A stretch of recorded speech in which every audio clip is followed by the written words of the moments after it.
वापस से एक रेप केस सुप्रीम कोर्ट में ऐसा आया है जहां सीजे सूर्यकांत काफी भड़के हुए नजर आए हैं। उन्नाव रेप केस के बाद फिर एक ऐसा मुद्दा सामने आया है जहां सिस्टम पर ही सवाल खड़े हो रहे हैं और कैसे इस केस में हरियाणा पुलिस से लेकर हरियाणा गवर्नमेंट तक सबको एक डांट पड़ी है जो कि बीजेपी के अंदर है। चलिए आज के इस वीडियो में एक्सप्लोर करते हैं और देखते हैं कि क्या है ये पूरा मामला। Hello law lovers and justice seekers, welcome to law Chakra. हम आपके लिए लेकर आए हैं कुछ बहुत ही exclusive. Introducing law Chakra prime membership, जो आपको देगा exclusive access like never before. बनिए लॉ चक्रा की प्राइम मेंबर और अनलॉक कीजिए full potential of legal knowledge. अभी ज्वाइन कीजिए। तो स्टोरी शुरू होती है गुरुग्राम से, जहां एक 4 साल की बच्ची के साथ अलेजेडली सेक्सुअल असॉल्ट हुआ। ये ऑलरेडी एक एक्सट्रीमली सेंसिटिव और हॉरिफाइंग केस है, लेकिन जो चीज और ज्यादा शॉकिंग है वो है इन्वेस्टिगेशन का तरीका। केस गया सीधा सुप्रीम कोर्ट के पास क्योंकि विक्टिम के पेरेंट्स ने कहा कि हरियाणा पुलिस का इन्वेस्टिगेशन बिल्कुल सेटिस्फैक्टरी नहीं है। उन्होंने डिमांड किया कि या तो सीबीआई प्रोब करे या फिर स्पेशल इन्वेस्टिगेशन टीम बनाई जाए। और जब कोर्ट ने रिकॉर्ड्स देखे तो जो सामने आया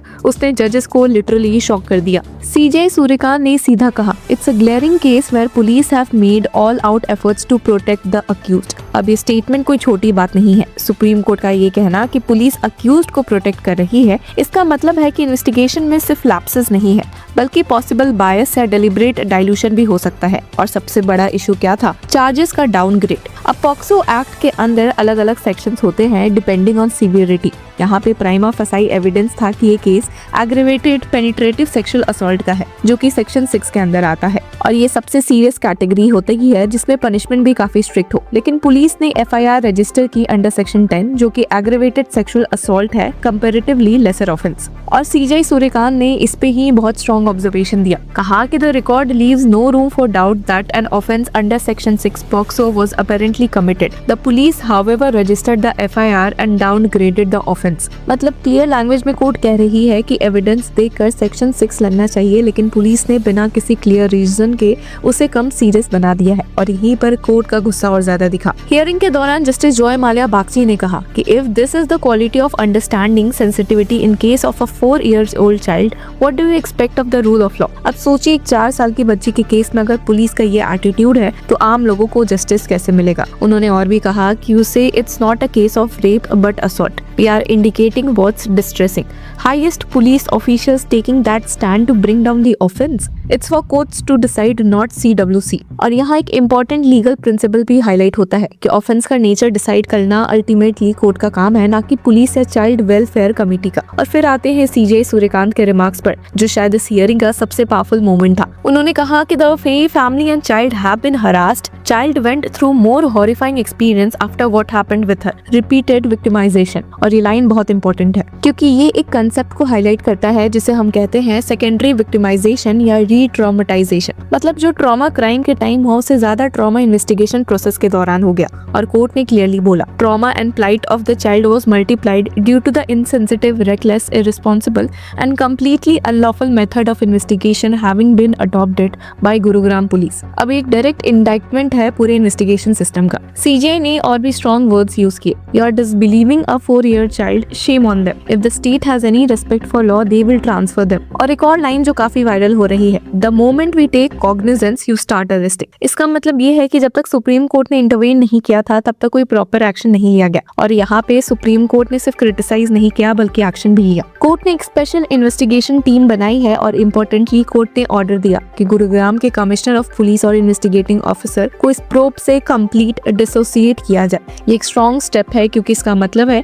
कि कोर्ट को उन ऑफिसर्स की इम्पार्शियलिटी पर ट्रस्ट नहीं रहा। साथ ही कोर्ट ने डेलिक्वेंट पुलिस ऑफिसर्स को नोटिस इशू किया है to show cause why no disciplinary action should be taken against them. मतलब अब उन्हें एक्सप्लेन करना पड़ेगा कि उनके अगेंस्ट एक्शन क्यों ना लिया जाए। अब बात सिर्फ पुलिस तक लिमिटेड नहीं रही, कोर्ट ने चाइल्ड वेलफेयर कमेटी को भी नहीं छोड़ा। सीजे सूर्यकांत ने कहा, who appointed the CWC members acted as if the victim was a table और chair, they should have gone to her house. अब स्टेटमेंट काफी हार्श है लेकिन सिचुएशन भी उतनी ही सीरियस है। कोर्ट ने डाउट रेज किया कि क्या CWC मेंबर्स के पास रिक्वायर्ड क्वालिफिकेशंस भी थी या नहीं।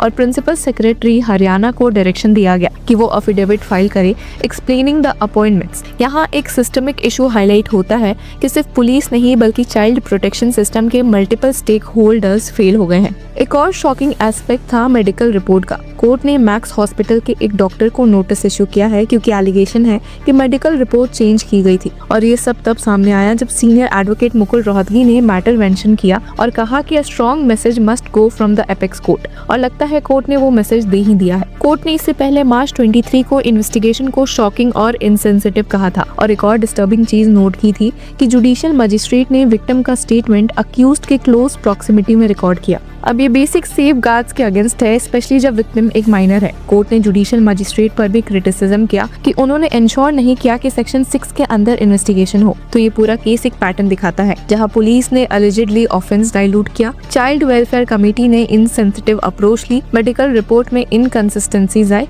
और जुडिशियल प्रोसेस में भी लैप्सेस हुए। और एंड रिजल्ट क्या हुआ? एक 4 साल की बच्ची को जस्टिस मिलने के बजाय उसे बार बार सिस्टम ने फेल किया। लेकिन सवाल ये है कि क्या ये इनफ है? क्या हर केस में सुप्रीम कोर्ट को इंटरवेन करना पड़ेगा या सिस्टम खुद से इम्प्रूव होगा? क्योंकि ग्राउंड रियलिटी ये है कि हर विक्टिम सुप्रीम कोर्ट तक नहीं पहुंच सकता, और अगर इनिशियल इन्वेस्टिगेशन ही फ्लॉड हो तो जस्टिस का पाथ और डिफिकल्ट हो जाता है। इस केस में कोर्ट ने एक इम्पोर्टेंट चीज हाईलाइट की, वो है सेंसिटिविटी। लॉ सिर्फ सेक्शंस और प्रोसीजर्स का नाम नहीं है, स्पेशली जब बात बच्चों की हो तो अप्रोच ह्यूमेन और केयरफुल होना चाहिए। लेकिन यहाँ कोर्ट के वर्ड्स में worst form of disrespect to a victim, ये सिर्फ एक लीगल फेलियर नहीं है, ये मॉरल फेलियर भी है। और जब सीजे सूर्यकांत खुद कह रहे हैं कि शेम ऑन देम, तो क्लियरली सिचुएशन कितनी सीरियस है। अब आगे क्या होगा? एसआईटी इन्वेस्टिगेशन करेगी, पुलिस ऑफिसर्स को अपना कंडक्ट जस्टिफाई करना होगा, सीडब्ल्यूसी मेंबर्स को एक्सप्लेनेशन देना होगा, डॉक्टर्स को मेडिकल रिपोर्ट चेंज करना पर जवाब देना होगा। मतलब अब अकाउंटेबिलिटी का फेज स्टार्ट हो चुका है। लेकिन फाइनल जस्टिस तब मिलेगा